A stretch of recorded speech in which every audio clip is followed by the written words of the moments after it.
This happened back in 2019, during one of the worst years of my life. I'd just been laid off from my warehouse job.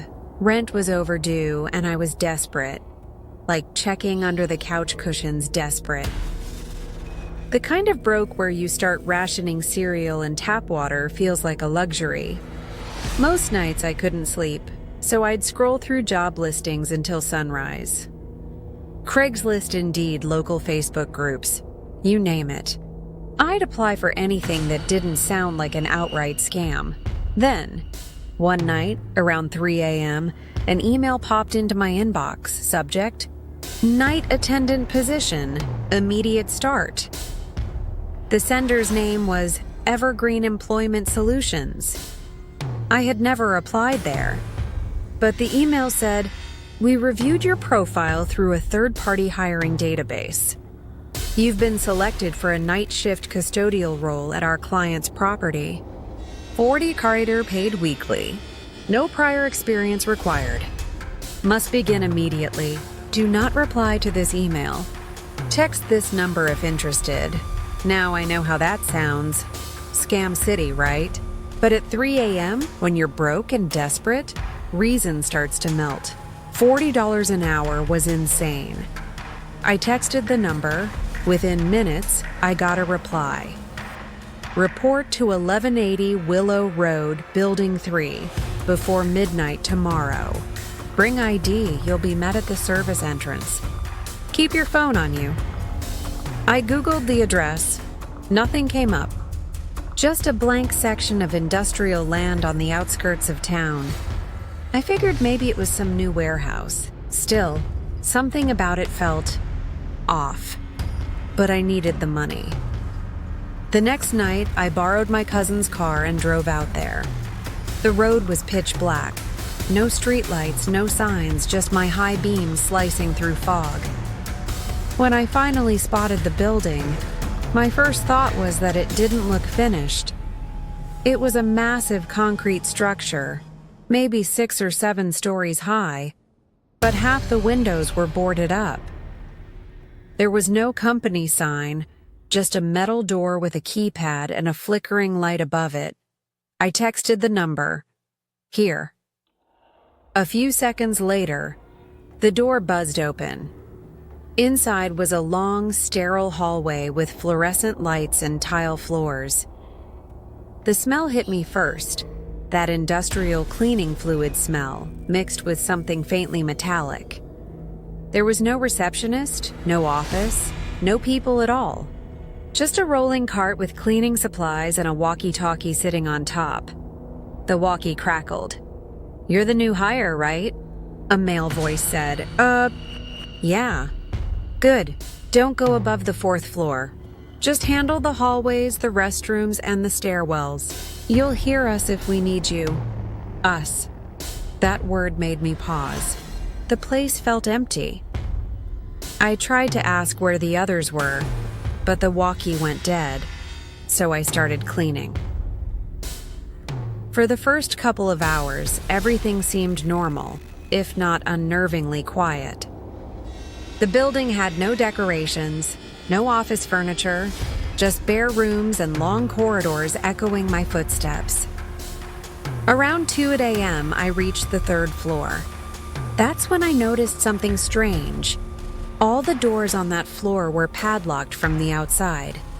Every single one. And there were scratches around the locks. Deep ones. Like someone had been clawing to get out. The walkie crackled again. "You're doing fine. Stay on that floor a while." This time the voice sounded different. Fainter. Like it wasn't coming from the same speaker. I tried responding. No answer. The air started to feel heavy, thick, like the building itself was breathing. My flashlight flickered, and that's when I heard it. A low, rhythmic thumping from one of the locked rooms. Thump, thump, thump. It wasn't random either. It was steady, like someone hitting the wall in a slow, deliberate rhythm. I leaned closer, and that's when something scraped the inside of the door. Help! The voice was so faint I thought I imagined it. Then it came again, louder, hoarse. "Please, help me." I dropped the mop and backed up, heart racing. I radioed in, "Hey, someone's in there." But static was all I got. Then the lights cut out. Every single one. I was plunged into total darkness. The walkie crackled again, only this time the voice wasn't male. It was whispering right into my ear, "You shouldn't have come." I bolted. I don't even remember how I found the stairs, just that I ran down them 3 steps at a time, flashlight shaking in my hand. When I burst through the service door, it was raining. The whole building was dark now, completely lifeless, like it had never been powered at all. I jumped into the car and floored it. When I looked back, there were figures in the doorway. Not people exactly, silhouettes like outlines where light should have been, and then they were gone. I tried reporting the address to the police the next morning, but when they looked it up, 1180 Willow Road didn't exist. I even drove out there again the next week just to prove I wasn't crazy. Where the building had been, there was just an empty field. Freshly leveled. Not even tire tracks. The number that texted me? Disconnected. And to this day, sometimes around 3 a.m., I get a message from an unknown number. Always the same text. Shift starts soon. Don't be late. Story 2. The interview that never existed. I was 27 when this happened. Broke, jobless, and desperate. Not the kind of desperate where you just need money, but the kind where every unanswered email feels like a punch to the stomach. Rent was due in 4 days. My fridge had half a bottle of ketchup and some expired yogurt, and my phone was on the verge of getting cut off. I'd been unemployed for almost 7 months. I'd sent out over 300 applications and gotten maybe 3 responses, all rejections. It wasn't just humiliating. It started to feel personal. That's when I got the email. Subject line, interview invitation, West Pine Data Solutions. I'd never applied there.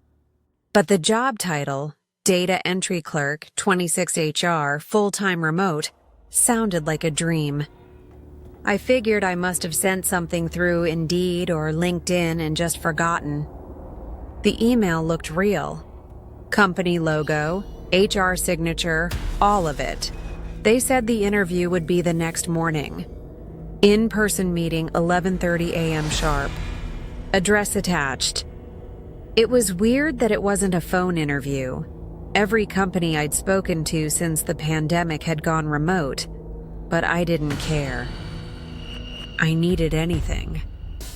The address was about 40 minutes outside the city, a corporate park I'd never been to. I set my alarm early, ironed my one good shirt, and left before 10. The drive felt longer than it should have. The farther I got from the city, the less cell signal I had. By the time my GPS announced, "You've arrived," I was surrounded by empty lots and half-collapsed office buildings. The only thing remotely corporate-looking was a squat concrete building with a faded sign that read, "West Pine Industrial Storage. No data solutions. No glass windows. No reception desk." I parked anyway. Maybe they just rented a suite inside. When I got out, I noticed something off. Every car in the lot had dust on it. Even the license plates I should have left right then. The glass door was propped open with a brick. Inside, the air was cold and stale. The front lobby had fluorescent lights flickering above an empty counter. No computers, no phones. Just a lone clipboard on the desk with a sign-in sheet. I glanced at it. Only one name. Written in shaky handwriting, Daniel Cross, 9 shots a.m. I froze. My interview was at 11:30. But if there'd been an earlier one, where was that person now? Still, I forced myself to sign in. I didn't want to look paranoid if someone suddenly appeared. "Hello?" I called out. "It's, Michael. I'm here for an interview?" No answer. Just a hum of the fluorescent lights. That's when I heard it. Footsteps. Slow, deliberate, echoing down the hallway to my left. A man appeared, tall, maybe mid-50s, with a crisp button-up and rubber gloves. He smiled too wide. "Ah, Michael, you're early," I swallowed. Yeah. For the data entry position?" He nodded, still smiling. "Come with me." The hallway he led me down was dim and smelled like bleach. The sound of buzzing fluorescent lights followed us. Every door we passed was closed, except one, where I saw a stack of cardboard boxes and what looked like medical equipment. We stopped in front of a heavy steel door. He pulled a key ring from his pocket, unlocked it, and motioned for me to go inside. The room was almost empty. Just a folding chair, a small desk, and an ancient laptop that wasn't even plugged in. "Have a seat," he said. Something about the air changed. It was colder in there, thicker. He sat across from me and pulled out a notepad. "So," he said calmly, "you're looking for work?" I nodded slowly. "Yes, sir." "Data entry," he chuckled. "Good. We like people who can follow instructions." Then he just stared at me. "No questions? No resume? Nothing?" I tried to fill the silence. I've done admin work before. Excel, reports, scheduling." He held up a hand. "That's enough." Then his voice dropped to almost a whisper. "Michael, how long have you been unemployed?" It was such a weird question. But before I could answer, he continued. "I imagine it feels like you're invisible. Like no one's listening." I nodded slowly. He smiled again. "Good. Then you'll understand what we're doing here." "What do you mean?" He leaned closer, and I noticed tiny red stains on his gloves. "You'll be helping us make room for the forgotten ones." I blinked. "What?" He just kept smiling. "They come here every day. Lost, desperate, ignored. You saw Daniel's name, didn't you?" My stomach dropped. He reached down beside his chair, and I heard something heavy scrape against the floor. When he lifted it up, I realized what it was. A shovel. That was when my brain finally screamed, "Run!" I bolted out of the chair and sprinted for the door. But the handle didn't move. It was locked from the outside. He was still sitting, watching me struggle, almost amused. Then, calmly, he said, "You shouldn't have come early. I don't remember how I got out. I think I broke the glass panel on the door. I remember cutting my arm on it. I remember the sound of my footsteps echoing down that bleach-smelling hallway. When I finally burst out into the parking lot, the air felt like fire in my lungs. I jumped into my car, turned the key, and nothing. The engine wouldn't start. Behind me, the front door creaked open. I slammed the lock button and crawled down onto the floor of the passenger seat, heart pounding so hard I thought it might explode. Through the side mirror, I saw him standing at the door, still in his gloves, holding that shovel, just watching me. I don't know how long I stayed there. At some point, another car, a police cruiser, and pulled into the lot. Apparently, someone had reported screaming. When they got inside, the man was gone. The clipboard was gone. The door to the interview room was wide open. But in the back, they found something. A set of fresh dirt mounds behind the building, and a torn piece of notebook paper with the words, "West Pine Data Solutions, Interview NER 4, Michael." When I went back later with the cops to file my statement, the whole building was sealed off. Turns out the company had never existed. The email domain was fake. The website shut down 2 days later, and the lot had been abandoned for years. No trace of him, no trace of Daniel. Just a hollow concrete shell and a few shallow graves. I still can't explain who sent that email or how they got my information. But sometimes when I open my inbox, I still see it there, in my spam folder, glowing like a wound. Interview invitation, West Pine Data Solutions. And no matter how many times I delete it, it always comes back. Story 3. The warehouse that never closed. I'd been out of work for about 8 months when this happened. I was living alone in a crappy studio apartment, scraping by on ramen and side gigs that barely covered utilities. My savings were gone, my parents had stopped offering help, and I'd started counting quarters just to buy gas. Every morning was the same. Wake up, check Indeed, send 20 resumes, and stare at the screen until my head hurt. But one morning, I saw a listing that actually made my pulse spike. Overnight warehouse associate, 28.8 HR, immediate start. No degree needed, no experience required. Just reliable transportation and availability for night shifts. I applied right away and got a reply within the hour. That should have been my first red flag. The message was short. Report to Dock 9, Bellamy Logistics, 11 p.m. Bring your ID. No phones inside. No phone? That was odd. But I figured maybe they had confidentiality rules like Amazon warehouses or something. The address was about 45 minutes away, in the industrial outskirts of the city. The kind of area where every building looked identical, surrounded by chain-link fences and flickering sodium lights. I left early, figuring I'd make a good first impression. The road there was deserted. Even the streetlights seemed half dead, flickering in that eerie yellow glow that makes everything look diseased. By the time I found Dock 9, I was starting to feel uneasy. The sign on the chain-link fence was rusted and unreadable. But there was a gate, half open, and beyond it, a massive warehouse that looked decades old. There were no logos. No company name. Just a loading bay with a single truck parked out front, its back doors open like a gaping mouth. When I stepped out of my car, the night air was heavy with the smell of oil and dust. Somewhere inside, I heard metal scraping.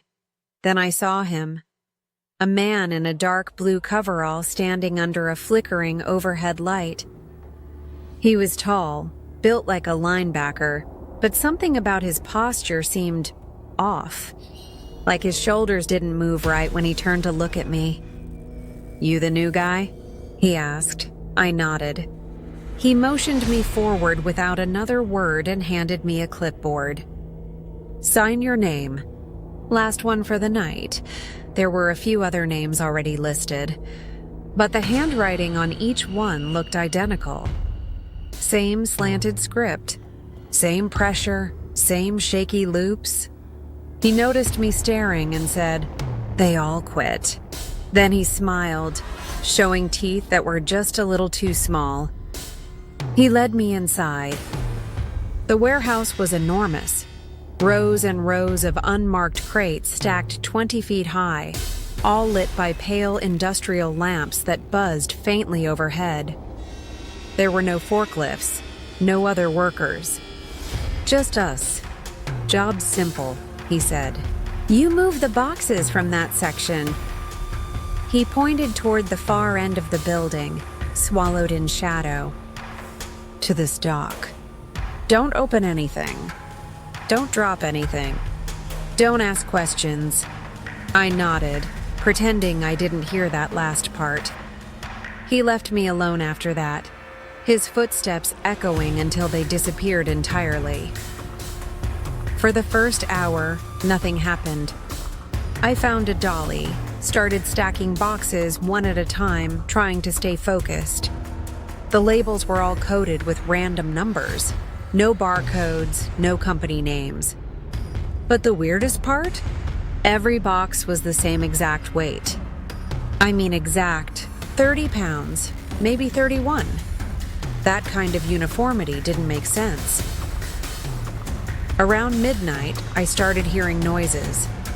At first, I thought it was wind through the vents, but then came something else, a slow, rhythmic thudding, like someone knocking from inside one of the crates. I froze. The sound stopped. I waited, then kept working. But a few minutes later, it happened again. 3 knocks, then silence. It was coming from the section I hadn't reached yet. The one swallowed in darkness. I told myself not to be an idiot. Probably rats or pipes. But then I remembered the man's warning. Don't open anything. My brain started turning over that phrase. The way he said it. The way his smile didn't reach his eyes. By 1 Mom I couldn't take it anymore. I decided to peek. I picked a crate near the center of the aisle, the one I swore I'd heard the sound from, and wedged my box cutter under the lid. It was nailed shut tight. But as I pried, something inside shifted. And then softly, something breathed. I dropped the box cutter and stumbled back so hard I nearly tripped over the dolly. My heart was in my throat. Then I heard a voice behind me. Didn't I tell you not to open anything? It was him. But he wasn't where I'd last seen him. He was standing right behind me in the darkness.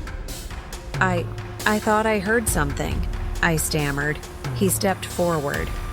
The overhead light flickered, and I saw his face clearly for the first time. The skin around his eyes looked stretched, too tight, like wax over bone. His pupils were huge, unblinking. You heard right, he whispered. They don't like being disturbed. He stepped around me and pressed his hand against the crate lid. The knocking inside went wild, faster, more desperate. Then all at once it stopped. He smiled again. Now they'll stay quiet. And with that, he turned and walked back into the dark. I didn't move for a long time. Eventually, I forced myself to go back to the loading dock. I didn't touch another box. I just stood there staring at the open truck. That's when I noticed something I hadn't before. Inside the truck, stacked from floor to ceiling, were more crates. The same kind. And near the top, I could see one lid that wasn't sealed properly. Something pale was pressed against the crack. Something that looked like skin. That's when the lights went out. All of them. I couldn't see a thing. I dropped my flashlight and heard it roll away. Then came the sound. Dozens of knocking noises from every direction. From the boxes I'd stacked. From the truck. From the shadows. I ran. I didn't even think. I just ran for the front door, tripping over cables and half-open pallets. I hit the exit so hard the metal bar nearly snapped off. Outside, the night air hit me like ice. I sprinted for my car and froze. Every tire was slashed, and written across my windshield, smeared in something dark and sticky, were 3 words. Don't open anything. The police said they couldn't find any record of a company called Bellamy Logistics. The warehouse had been leased under a fake business name and was empty by the time they investigated. No crates, no truck, no sign anyone had ever been there. But sometimes, late at night, I still hear it when I'm trying to sleep. That faint rhythmic knocking, like something is still trapped somewhere, waiting for someone desperate enough to open the lid. Story 4. The caretaker's contract. When you've been unemployed long enough, the idea of living rent-free sounds like a miracle. That's what this ad promised. Caretaker needed. Private estate. Live-in position. $3,000 month, utilities included. It didn't ask for references. Didn't specify duties. Just light upkeep. Discretion required. I'd been laid off from my office job 6 months earlier. My savings were gone. My landlord was threatening eviction. And my days had dissolved into endless job boards and rejection emails. So, when the offer came, I didn't hesitate. The address was in the hills outside the city, an hour's drive from anywhere. The GPS led me up a narrow, winding road lined with black trees. By the time I reached the gate, it was past sunset. The estate loomed behind an iron fence, 3 stories of weathered stone, ivy crawling up the walls, windows like dark eyes. A single light burned in one of the upper rooms, pale yellow, unmoving. I pressed the call button on the gate speaker. After a long crackle, a voice replied, deep, calm, and slightly distorted. Ms. Allen, we've been expecting you. Drive up. The gate opened with a mechanical groan. As I drove through, I remember thinking, we? The front door was already open when I parked. Inside, the air smelled faintly of dust and old wood polish. A tall man in a gray suit stood waiting in the foyer.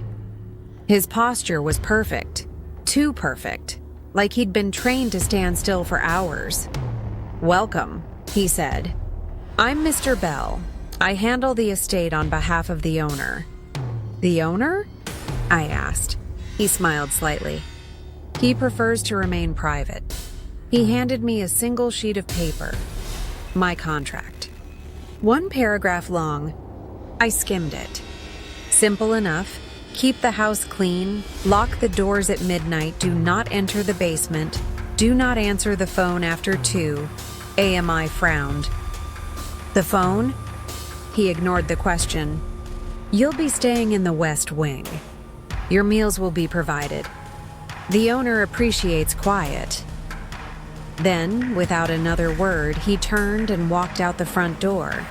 I didn't see him leave in a car. I didn't hear an engine start, just silence. The first night was uneventful. Mostly, I unpacked and wandered through the house. Endless hallways, creaking stairs, portraits of people whose eyes seemed to follow you. The place felt lived in but empty, like it was waiting for someone to notice it. At midnight, I made my rounds, locking the doors like the contract said. The locks were old and heavy, the kind that made a deep, echoing click. At 1:57 a.m., the phone rang. A landline mounted in the hallway. Its ring was sharp, metallic, too loud for the silence. I froze. The contract flashed through my head. Do not answer the phone after 2 a.m., but it wasn't 2 yet. The ringing continued, steady and rhythmic. Finally, curiosity got the better of me. I lifted the receiver. Hello? At first, nothing. Just a faint hiss. Then a whisper. Distant, but clear. He's awake. The line went dead. The next morning, I found my breakfast already waiting in the kitchen. A tray of eggs, toast, and black coffee. But the stove was cold. The dishes spotless. Someone had left it there without making a sound. I called out, "Hello?" No response.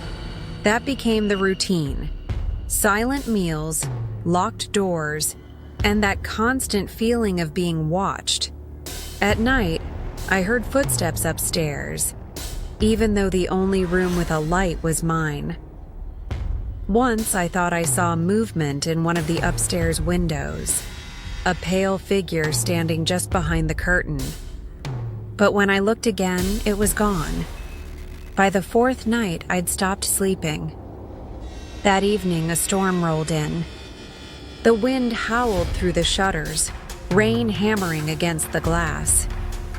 At 11:59, I started my locking rounds. When I reached the basement door, I noticed something new, a faint light spilling out from the gap underneath.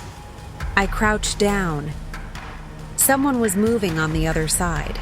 I whispered, "Mr. Bell?" No answer.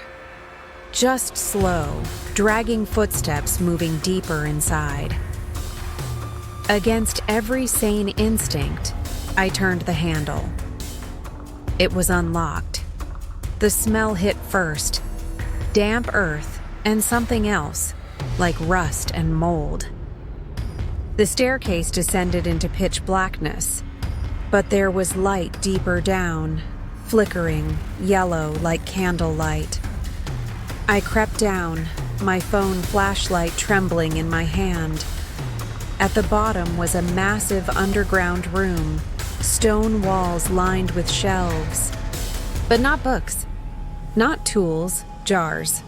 Hundreds of glass jars filled with cloudy liquid. Inside each one, something suspended. I couldn't tell what. Hair? Bone fragments? I backed away, trying not to gag. That's when I saw it. A shape in the corner, covered with a sheet. Something tall. The sheet shifted, and underneath, something breathed. I turned and bolted up the stairs, my footsteps echoing off the stone.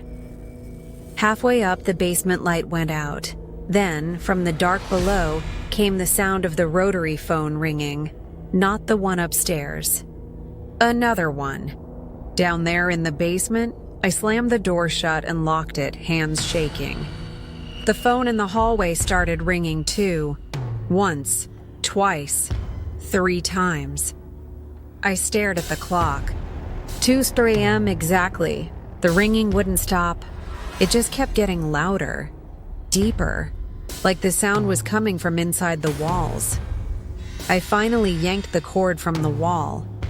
The ringing stopped instantly, but then, from behind the basement door, the phone rang again. When I woke the next morning, the phone was silent.